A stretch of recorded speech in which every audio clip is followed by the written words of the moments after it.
Hindi na nagagamit yung Honda Click ko. Sinasapot na.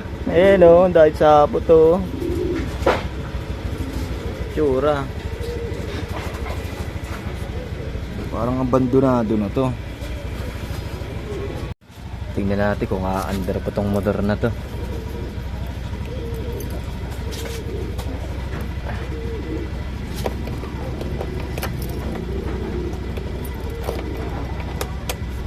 Ilaw pa nga to.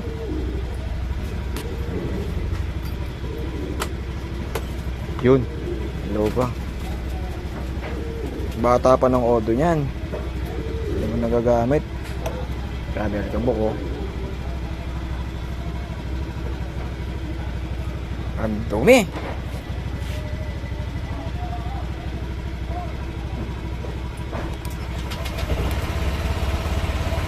Yun, mandar pa.